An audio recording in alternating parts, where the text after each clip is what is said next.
Hello friends, welcome back to cinema secrets. பிச்சைகளில் பல வகைப்படும். ஒன்று வந்து இந்த காசு பிச்சை, காசுக்காக எடுக்கிற பிச்சை. அதுக்கப்புறம் இந்த உணவுக்காக எடுக்கிற பிச்சை. இது ரெண்டுத்தையும் வந்து நம்ம பிச்சை அப்படின்ற மாதிரி சொல்லி கொச்சைப்படுத்துறத விட இதை யாசகம் அப்படின்ற மாதிரி கேட்டகரியில் நம்ம எடுத்துகிட்டு போயிடலாம். ஆனால் இதையும் தாண்டி ஒரு சில பிச்சைகள்லாம் இருக்குது. அது என்ன பிச்சை அப்படின்னு பார்த்தீங்கன்னா, ரிலேஷன்ஷிப்புக்காக இயங்கும் பிச்சை, அதுக்கப்புறம் இந்த அட்டென்ஷனுக்காக இயங்கும் பிச்சை, காதல் பிச்சை, இதுக்கப்புறம் இந்த சோஷியல் மீடியாவில் சமீப காலமாக உலாவரி வந்து கொண்டிருக்கும் ஒரு சில பிச்சைகள், அதுக்கப்புறம் மெயினாக இந்த இன்ஸ்டாகிராமு மற்றும் ஒரு சில சோஷியல் மீடியா பிளாட்ஃபார்மில் எடுக்கக்கூடிய இந்த லைக்ஸ் மற்றும் ஃபாலோவுக்காக எடுக்கக்கூடிய பிச்சை, அதுக்கப்புறம் அட்டென்ஷன் பிச்சை. ஏற்கனவே சொல்லிட்டேன்ல இந்த பிச்சையை பற்றியே. ஸோ இந்த மாதிரி பிச்சை எடுக்கிறவங்க சமீப காலத்தில் ரொம்ப குறுகிய காலகட்டத்தில் நிறைய காசு பார்க்குறனால இதை பார்க்குறவங்க ஃபாலோ பண்ணுறவங்க எல்லாருமே தடி எடுத்தவங்கலாம் தண்டல்காரன் அப்படின்ற மாதிரி ஒரு பழமொழி ஒன்று சொல்லுவாங்க பார்த்தீங்களா. நானும் ஆவரம் பாடுறா சூப்பர் ஹீரோ மாதிரி அப்படின்ற மாதிரி எல்லார் கையிலையும் ஃபோன் இருக்கிறனால இன்றைக்கி எல்லாருமே சோஷியல் மீடியா செலிபிரிட்டியாக ஆகணும்னு நினைக்கிறது தப்பு இல்லைன்னு சொல்ல மாட்டேன், தப்பு தான். ஏன்னா எல்லாருமே ஆயிட்டாங்கன்னா அதுக்கப்புறம் நம்ம நாடு என்ன ஆகும்? எல்லாருமே என்டர்டெயின்மெண்ட்குள்ளே போயிட்டாங்கன்னா அதுக்கப்புறம் இங்கே இருக்கிற இண்டஸ்ட்ரீஸ் எப்படி ரன் ஆகும், இங்கே இருக்கிற மற்ற துறைகள் எப்படி ரன் ஆகும், கவர்மெண்ட் எப்படி ரன் ஆகும்? அதுக்கப்புறம் கவர்மெண்ட்டை குறை சொன்னால் பத்தாது, நம்மள மாதிரி இளைஞர்களும் கவர்மெண்ட்டில் போய் முக்கியமான பொறுப்பில் உட்காரணும் இல்லையா?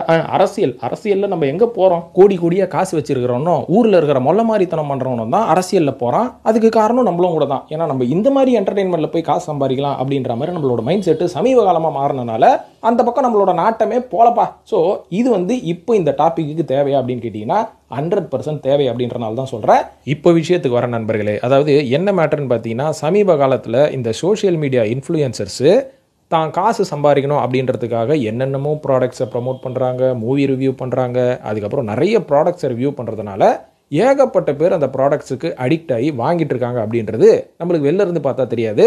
இதை வந்து அலசி ஆராயிர ஒரு கூட்டம் என்கிட்ட இருக்குது. அவனுங்க அலசி ஆராய்ஞ்சி நம்ம கிட்ட வந்து அந்த ரேட்டிங்கை சொல்லிடுவாங்க. இந்த அளவுக்கு வந்து இங்கே பயங்கரமாக சேல்ஸ் ஆகுதுங்க. இதுக்கு முக்கியமான காரணம் என்னன்னு பார்த்தீங்கன்னா, இந்த இன்ஃப்ளூயன்சர்ஸ் வந்து நிறைய ப்ராடக்ட்டை வந்து ரிவ்யூ பண்ணுறாங்க, சஜஸ்ட் பண்ணுறாங்க அப்படின்றனால நிறைய பொதுமக்கள் இது வந்து நம்மளுக்கு யூஸாக இருக்கா இல்லையான்னு கூட தெரியாமல் வாங்கிடுறாங்கப்பா. இந்த மாதிரி நம்மளுக்கு அந்த பொருள் தேவையா இல்லையா அப்படின்னு தெரியாத அளவுக்கு வந்து இன்றைக்கி இருக்கிற மக்கள் வந்து இன்ஃப்ளூயன்சர்ஸை பார்த்து அவங்கள ஃபாலோ பண்ணி வாங்குறாங்க அப்படின்ற மாதிரி ஒரு கருத்து கணிப்பு என்கிட்ட வந்தது. இதையும் தாண்டி இது வந்து இந்தியா முழுக்க நடக்குதான்னு கேட்டிங்கன்னா, இந்தியாவிலேயே தமிழ்நாட்டில் தான் ரொம்ப அதிகமாக நடக்குது அப்படின்ற மாதிரி ஒரு மேட்டரை கேள்விப்பட்டேன். பயங்கரமாக ஷாக் ஆகிட்டேன் நான்.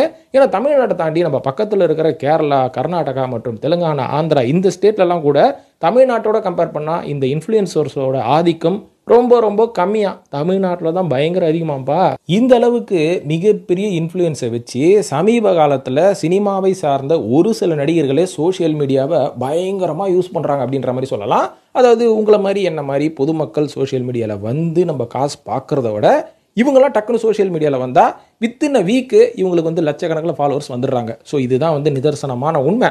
ஸோ இந்த மாதிரி நம்ம பல பேரை வந்து விரல விட்டு எண்ணினாலும் சமீப காலத்தில் இந்த சோஷியல் மீடியாவை யூஸ் பண்ணி தன்னோட மொத்த குடும்பத்தில் நடக்கிற எல்லா அந்தரங்கமான விஷயத்தையும் வெளிப்படையாக போட்டு சோஷியல் மீடியாவில் பயங்கரமாக காசு பார்க்குறது எனக்கு தெரிஞ்ச வரைக்கும் ரெண்டே பேர் தான். ஒன்று இந்த இர்ஃபான் வியூ அப்படின்ற அந்த இர்ஃபானு, அதுக்கப்புறம் பார்த்தீங்கன்னா இந்த ரோபோ சங்கர் ஃபேமிலி அப்படின்ற மாதிரி சொல்லுவேன். இவங்க ரெண்டு பேரையும் வந்து நான் கொச்சப்படுத்தி பேச போகிறது கிடையாது. என்ன நடந்தது அப்படின்றத சொல்கிறேன். அதுக்கப்புறம் அதோட கருத்துக்கள் எல்லாத்தையும் நீங்கள் கமெண்ட்டில் போடுங்க. அதாவது இர்ஃபான் வியூ என்னென்ன பண்ணுவார் அப்படின்றது நான் சொல்லி உங்களுக்கு தெரியணும்னு இல்லை.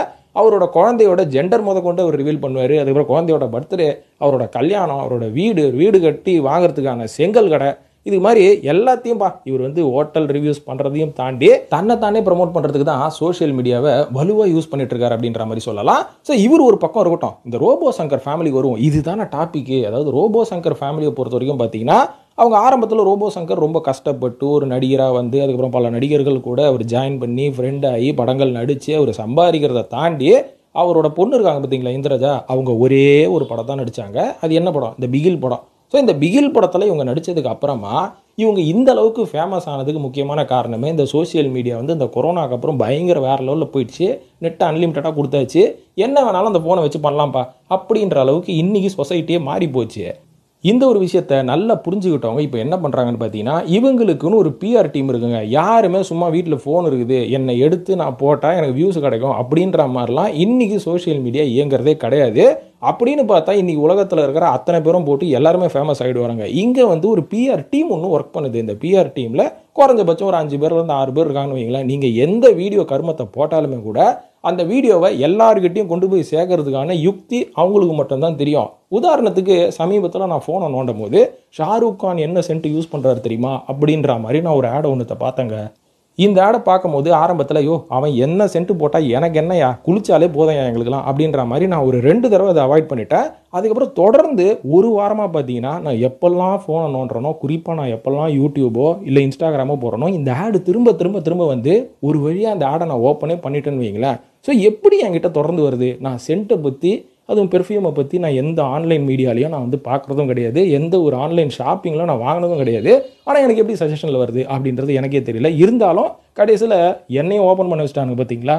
இதுதான் இந்த பிஆர் டீம் பண்ணுற வேலை. அதாவது உங்களுக்கு அவங்களோட கண்டென்ட்டிங் நீங்கள் பிடிச்சி பார்க்குறீங்களோ பிடிக்காமல் பார்க்குறீங்களோ அது மேட்ரே கிடையாது, உங்களை பார்க்க வச்சுருவாங்க. அதாவது எனக்கு கூட ஆரம்பத்தில் இவங்களோட கண்டென்ட்லாம் பார்க்கணுன்னு பிடிக்கவே இல்லைங்க. என்னங்க ரொம்ப ஓவராக போயிட்டுருக்குது, வீட்டில் இருக்கிற எல்லா மேட்ரையும் நீங்கள் ஷேர் பண்ணுவீங்களா, கல்யாணம் பண்ணுவீங்க, நலங்கு பண்ணுவீங்க, குழந்தை பிறக்கிறத பற்றி பண்ணுவீங்க, பிறந்ததுக்கப்புறம் பர்த்டே, அதுக்கப்புறம் அதோட 6வது மாதம் ஃபோட்டோ ஷூட்டு, நீங்கள் எதை பண்ணாலும் நாங்கள் பார்க்கணுமா, எனக்கு அந்த கண்டென்ட்லேயே இஷ்டம் இல்லை அப்படின்னு நீங்கள் இருந்தாலும் உங்களை திரும்ப திரும்ப திரும்ப அது சஜஷனில் வந்து உங்களை பார்க்க வச்சுருவானுங்க. இது மாதிரி சமீபத்தில் ஏகப்பட்ட சோஷியல் மீடியாவை சேர்ந்தவங்க எக்ஸ்ட்ரா காசு கொஞ்சம் செலவு பண்ணி பிஆர் டீமை வச்சு அவங்களோட கண்டென்ட்டு ஒர்த்தோ இல்லையோ எப்படியோ அவங்க வந்து பல சப்ஸ்கிரைபர்ஸை வந்து அவங்க எடுத்துப்பாங்க, பல வியூஸையும் அவங்க வாங்கிடுவாங்க அப்படின்ற மாதிரி வச்சுக்கோங்களேன். ஸோ இந்த மாதிரி ஆன உடனே இவங்கெல்லாம் எப்படி வந்து பணம் சம்பாதிக்கிறாங்க? ஏற்கனவே இன்வெஸ்ட் பண்ணியாச்சு பிஆர் டீமை வச்சு. ஸோ இப்போ போட்ட காசை எப்படி எடுக்கிறதுனா, இந்த மாதிரியான ஆட்கள் வந்து ஏகப்பட்ட ஃபாலோவர்ஸ் வந்து வச்சுருவாங்கங்க. அதாவது குறிப்பாக சொல்லணும்னா ரோபோ சங்கர் அவர்களோட மகளான இந்திரஜா அவர்கள்கிட்டயே இன்ஸ்டாகிராமில் 8 லட்சம் ஃபாலோவர் இருக்கிறாங்களாம். அதாவது 20-30 வருஷம் உழைச்சி கஷ்டப்பட்டு ஒரு நடிகர் சினிமாவில் தனக்குன்னு ஒரு இமேஜை கிரியேட் பண்ணால் கூட அவ்வளோ சீக்கிரம் 1 மில்லியன் ஃபாலோவர்ஸ்லாம் வந்துட மாட்டாங்க. ஆனால் இந்த இன்ஃப்ளூயன்சர்ஸ் யாருன்னே தெரில, அவங்கள எந்த படத்துலையும் பார்த்து நம்ம ரசித்ததும் கிடையாது, இவங்களுக்குன்னு ஒரு ஃபேன் ஃபாலோவிங் கிடையாது. இருந்தாலும் வெறும் ஒரே ஒரு ஃபோனை வச்சு அவங்க யூடியூப்பில் போடுற வீடியோவோ இன்ஸ்டாகிராமில் போடுற ரீல்ஸ்னால நம்ம எப்படிப்பா ஃபாலோ ஆகிறோம் அப்படின்ற மாதிரி பார்த்தீங்கன்னா இந்த பிஆர் டீம் நம்மளை பார்க்க வச்சு நம்ம மண்டையில் நம்ம சப்கான்ஷியஸில் இவங்களோட ரீல்ஸை நீ பார்த்துக்கிட்டே இரு அப்படின்ற மாதிரி நம்மளை கொண்டு போய் ஒரு ஸ்டேஜில் வச்சுருவானுங்க. இதன் விளைவு என்னன்னு பார்த்தீங்கன்னா, இந்த மாதிரி ஃபேமஸ் ஆனதுக்கப்புறம் இவங்களை தேடி பல பிராண்ட்ஸ் உள்ளே வரும். ஸோ அந்த பிராண்ட்லாம் என்ன பண்ணுவாங்கன்னா, எங்ககிட்ட இந்த ப்ராடக்ட் இருக்குது, இந்த ப்ராடக்ட்டை நாங்கள் டிவியில் டெலிகாஸ்ட் பண்ணுறதா இருந்தாலும் சரி, ரேடியோவில் பண்ணுறதா இருந்தாலும் சரி, இல்லை நியூஸ் பேப்பரில் பண்ணுறதா இருந்தாலும் அவங்கக்கிட்ட ப்ராப்பரான எங்ககிட்ட சில லைசன்ஸ் இருக்கணும், அதுக்கப்புறம் சில டாக்குமெண்ட்ஸ் இருக்கணும். இதெல்லாம் இருந்தால் தான் டிவி, ரேடியோ, நியூஸ் பேப்பர்லாம் அந்த அட்வர்டைஸ்மெண்ட்டை எடுத்துப்பாங்க. எப்போவுமே டிவி, ரேடியோ, நியூஸ் பேப்பர் வந்து கொடுக்குற எல்லா அட்வர்டைஸ்மெண்ட்டையும் போட மாட்டாங்க.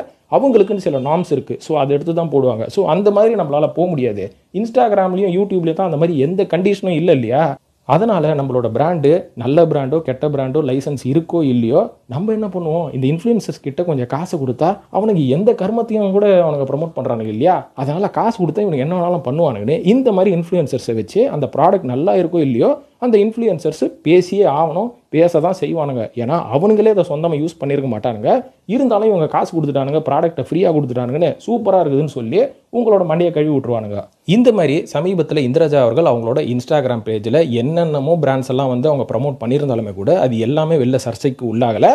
ஆனால் அவங்க சமீபத்தில் இந்த அவங்களோட குழந்தை பிறந்த 6 மாதம் ஆகுது, இந்த குழந்தையோட பிரெயின் டெவலப்மெண்ட்டுக்காக நான் ஒரு இடத்துக்கு கூப்பிட்டு போகிறேன், அந்த இடத்துல வந்து என்னோடய குழந்தை, அதுவும் 6 மாதம் குழந்தைங்க, 6 மாதம் குழந்தைக்கு பிரெயின் வளருதா இல்லையா அப்படின்ற கவலை உங்களுக்கு எதுக்கு? அது ஜாலியாக விளையாடி அது குழந்தைத்தனமாக இருந்தாலே போதும் இல்லையா. ஆனால் அந்த குழந்தைக்கு பிரெயின் வளர்க்குறேன் அப்படின்னு சொல்லி ஒரு பெரிய நிறுவனத்துக்கிட்ட போயிருக்கிறாங்க. அந்த நிறுவனம் இவங்களுக்கு காசு கொடுத்துருக்காங்க. அந்த நிறுவனம் எவ்வளோ கொடுத்துருக்காங்க அப்படின்றதெல்லாம் யாருமே டிஸ்க்ளோஸ் பண்ணல. ஹீ குரு அப்படின்ற மாதிரி ஒரு நிறுவனம், அந்த நிறுவனத்துக்கிட்ட அவங்க 6 மாதம் குழந்தை எடுத்துகிட்டு போனால் இப்போதுலேருந்தே அதை பெரிய ஆளாக்கி விட்டுருவாங்களாம், மூளைசாலியாக ஆக்கி விட்டுருவார்கள், மிகப்பெரிய ஒரு அறிவாளி ஆக்கி விட்டுருவாங்க அப்படின்ற மாதிரி என்னென்னமோ ஒரு பிராண்ட் ஒன்று வந்துட்டு இருக்கு.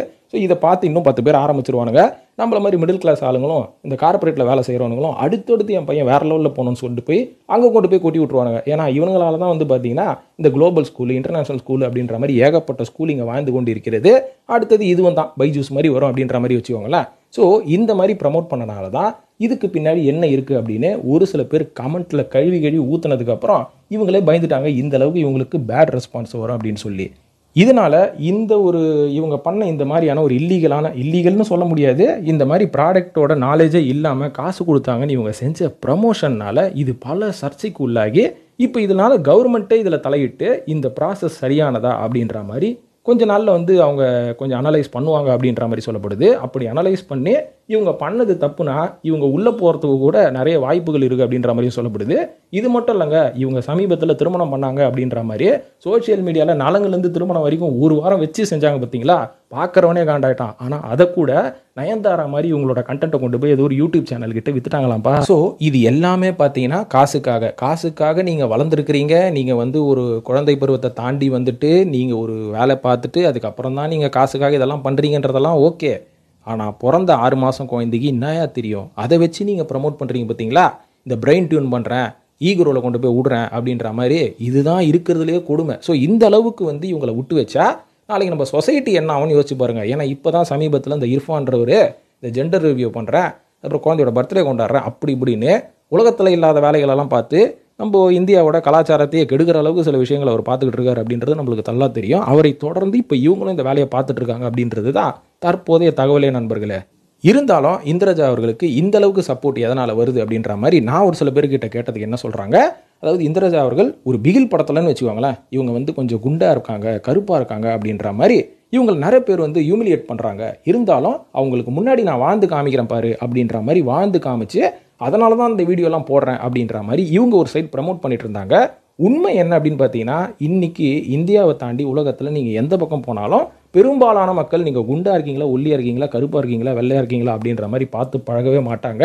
அப்படியும் தாண்டி ஒரு சில மக்கள் இருக்க தான் செய்கிறாங்க, அதை வந்து நம்ம சொல்ல முடியாது. ஆனால் பர்சன்டேஜ் படியே இந்தியாவை தாண்டி மற்ற நாடுகளில் இது ரொம்ப ரொம்ப கம்மி. ஆனால் இந்தியாவில் மட்டும் எதனால இந்த பார்ஷியாலிட்டி அதிகம் அப்படின்னு பார்த்தீங்கன்னா, யாருமே அப்படி யோசிக்கலை. நம்மளை யோசிக்க வச்சுட்டானுங்க ஒரு சில பேர். எதுக்கு யோசிக்க வச்சாங்க அப்படின்னு பார்த்தீங்கன்னா, அப்போ தானே பல ப்ராடக்ட்ஸ் உள்ளே வரும், பல பிராண்ட்ஸ் உள்ளே வரும், உங்களை வச்சு நல்லா காசு பார்க்கலாம் அப்படின்றனால உங்களுக்குள்ளேயே ஒரு தாழ்வு மனப்பான்மையை கிரியேட் பண்ணி விட்டுட்டாங்க. அதுக்கு இந்திரஜா மாதிரி ஒரு சில ஆட்களும் வழிவகுப்பாங்க அப்படின்ற மாதிரி சொல்லுவேன். எப்படிங்க தன்னைத்தானே தாழ்த்தி கொண்டு பண்ணுவாங்களான்னா, சினிமா நடிகர்களுக்கு என்னங்க வேலை? வடிவேல் மாதிரி ஆட்கள் என்ன பண்ணுறாங்க, ஆன் ஸ்க்ரீனில் வந்து ஜட்டியோடு நடிக்கிறாங்க, கொஞ்சம் ஆபாசமாக நடிக்கிறாங்க, தன்னை தாழ்த்தி கொண்டு தானே அவங்க நடித்து என்டர்டெயின் பண்ணி காசு சம்பாதிக்கிறாங்க. இதே தாங்க இன்ஃப்ளூயன்சர்ஸும் பண்ணுவாங்க. இது ஏன் நம்மளுக்கு புரிய மாட்டேங்குது? ஸோ இவங்கள மாதிரி ஆட்கள் என்ன பண்ணுவாங்க, கருப்பாக இருந்தால் ரொம்ப தப்புங்க, வெள்ளையாகணும் அப்படின்ற மாதிரி அவங்க இன்ஃப்ளூயன்ஸ் பண்ணுவாங்க. அதுக்கப்புறம் அவங்க ஒரு சில ப்ராடக்ட்ஸ் உங்களுக்கு இன்ட்ரடியூஸ் பண்ணுவாங்க, அதை நம்ம கண்ணு முன்னு தெரியாமல் வாங்கி யூஸ் பண்ணுவோம். இந்த ரஜா மாதிரி ஆட்கள் வந்து இந்த மாதிரி பேர் நான் எப்படி வாழ்ந்து காமிக்கிறேன் அப்படின்ற மாதிரி காமிப்பாங்க. இதை பார்க்கும்போது நீங்கள் என்ன நினைப்பீங்க, ஒன்று உடம்பை குறைக்கணும், இல்லைனா இவங்கள மாதிரி குண்டாவே இருந்து குண்டு வந்து பியூட்டிஃபுல் அப்படின்ற மாதிரி நீங்கள் சொல்லுவீங்க. குண்டுன்றது யாருங்க அசிங்கம்னு சொன்னால், எல்லாருமே நல்லா தான் இருப்போம், எல்லாருமே ஒரு கட்டத்தில் ஒரு மாதிரி நம்ம அழகாக இருப்போம். ஆனால் இதுதான் அழகு, இதுதான் அழகு இல்லைன்னு டிசைட் பண்ணுறது யாரும் இல்லை, நம்மளே கிடையாது. இந்த மாதிரி நம்மளை இன்ஃப்ளூயன்ஸ் பண்ணுற ஆட்கள் தான்றதை நம்ம புரிஞ்சிக்கணும். ஸோ இந்த மாதிரி சொல்லி ஒரு தாழ்வு மனப்பான்மையை நம்ம கிட்ட காமிச்சு நம்ம கிட்ட இருந்து அவங்க ஒரு சில அபிமானத்தை தேடிப்பாங்க. தேடினதுக்கப்புறம் என்ன பண்ணுவோம், பாரு இந்த பொண்ணு பேர், நம்ம வந்து இந்த பொண்ணை வளர்த்து விடுவோம், இந்த பொண்ணு வந்து எப்படி இருந்தது, அதுக்கப்புறம் அது வந்து அதுக்கு ஒரு தாழ்வு மனப்பான்மையை உடச்சி இன்றைக்கி எப்படி வெளில வந்துருக்குது பாரு அப்படின்ற மாதிரி நம்ம அவங்கள ஃபாலோ பண்ணி வளர்த்து விட்டதுக்கப்புறமா இது எல்லாமே காசுக்குன்னு தெரியாமல் நம்ம வளர்த்து விடுவோம். அதுக்கப்புறம் அவங்க என்ன பண்ணணும், எப்படி காசு சம்பாதிக்கணும் அப்படின்றத நம்மளை வச்சு நல்லா செஞ்சு விட்ருவாங்க. இதுதான் நிதர்சனமான உண்மை நண்பர்களே. ஸோ இந்த சினிமாவில் இந்த மாதிரியான இன்ஃப்ளூயன்சர்ஸ் இன்றைக்கி எப்படி ஆட்டம் போடுறாங்க அப்படின்றது பார்த்தீங்கன்னா, இது வந்து நேற்று இன்னைக்கு நடந்தது கிடையாதுங்க. இதெல்லாம் வந்து நம்ம எவல்யூஷன் ஆஃப் சினிமா அப்படின்ற மாதிரி சொல்லுவோம். ஆரம்பத்தில் என்டர்டைன்மெண்ட் எப்படி இருந்தது, ஒரு தெருக்கூத்து அப்படின்ற மாதிரி தான் ஆரம்பிச்சது. அதுக்கப்புறம் அது பரிணாம வளர்ச்சி அடைஞ்சு நாடகன்ற மாதிரி மாறிச்சு. அதுக்கப்புறம் திரை சினிமா அப்படின்ற மாதிரி வந்தது. அதுக்கப்புறம் தியேட்டர்கள் வந்தது. இதுக்கப்புறம் தியேட்டரில் வந்து எல்லாரையும் வந்து வர வச்சு ஒரு அரசியலும் பண்ண முடியாதுரா, அதனால் அவன் வீட்டுக்கு டிவி கொடுத்துருவோம், டிவிக்குள்ளே நம்ம சீரியல் மாதிரி போயிடுவோம் அப்படின்ற மாதிரி சீரியல் மாதிரி எல்லாரும் உள்ளே போய் கொஞ்சம் நம்மளை வந்து கட்டுப்படுத்த ஆரம்பித்தாங்க. அதுக்கப்புறம் எல்லார் வீட்லையும் டிவி இல்லையா, சரி ஓகே ரைட் விடு, எல்லாருக்கும் ஃப்ரீயாக டிவி கொடுத்துருவோம், எல்லாரும் டிவி பார்த்தே ஆகணும்டா டேய் அப்படின்ற மாதிரி நம்மளை கட்டுப்படுத்தினாங்க. இதையும் தாண்டி டிவியை ஃப்ரீயாக கொடுத்தாச்சு. அப்போ கூட அந்த வீட்டில் ஒரு 4 பேர் இருந்தால் 3 பேர் தான் டிவி பார்க்குறான், அந்த ஒருத்தன் பார்க்க மாட்டானே, இவன் என்ன பண்ணுறது, ஓகே விடு, அடுத்ததான் எல்லார் கையிலையும் ஃபோன் இருக்கிற மாதிரி ஒரு வேலையை பார்ப்போம்னு சொல்லி எல்லார் கையிலையும் ஸ்மார்ட் ஃபோன் வர வச்சாங்க. இன்றைக்கி எல்லாருமே ஃபோனை நோண்டுறோம். ஸோ இது மூலயமா நம்மளை கட்டுப்படுத்துகிறாங்க. ஸோ இது எல்லாமே என்டர்டெயின்மெண்ட் அப்படின்ற பேரில் நம்மளை கட்டுப்படுத்துறதுக்காக உருவாக்கப்பட்டது தான். அதுவும் யாருன்னு பார்த்தீங்கன்னா, அது வந்து ஒரு தனிப்பட்ட பர்சன்டேஜ் மக்கள், பிஸ்னஸ் மேனுன்னு சொல்லலாம், கார்பரேட்னு சொல்லலாம், எப்படி வேணாலும் சொல்லலாம். என்னோட கருத்து என்னன்னா, இந்த மாதிரி உங்களை கட்டுப்படுத்தணும்னு நினைக்கிறவங்களை பற்றி ஒரு நிமிஷம் சிந்திச்சு பாருங்கள். சிந்திச்சு பார்த்துட்டு இதெல்லாம் நம்மளுக்கு தேவையா தேவையில்லையா, இப்போ நம்ம பார்க்குற விஷயங்கள் நம்மளுக்கு தேவையா, நாட்டில் இப்படி நடக்குது, எதனால் நடக்குது அப்படின்ற மாதிரி தனி ஒருவன் படத்தில் வர ஜெயம் ரவி மாதிரி வேற ஒரு ஆங்கிளில் நீங்கள் யோசிச்சிங்கன்னா, உண்மையாகவே தனி ஒருவன் படத்தில் வர ஜெயம் ரவி மாதிரி நீங்களும் ஒரு ஐபிஎஸ் ஆகலாம், நல்ல நிலைமையில் இருக்கலாம். இல்லை அப்படின்னா நீங்கள் இப்படி தான் வந்து மற்றவங்களோட கட்டுப்பாட்டுக்குள்ளேயே இருந்துன்னு இருப்பீங்க அப்படின்னு சொல்லி இந்த வீடியோ நான் முடிச்சுக்கிறேன் நண்பர்கள். இந்த வீடியோ பார்த்ததுக்கு நன்றி. இது பற்றிய கருத்துக்கள் முரண்பாடான கருத்துக்களாக இருந்தாலும் கமெண்ட்டில் போடுங்க, நம்ம விவாதிப்போம். நன்றி, வணக்கம்.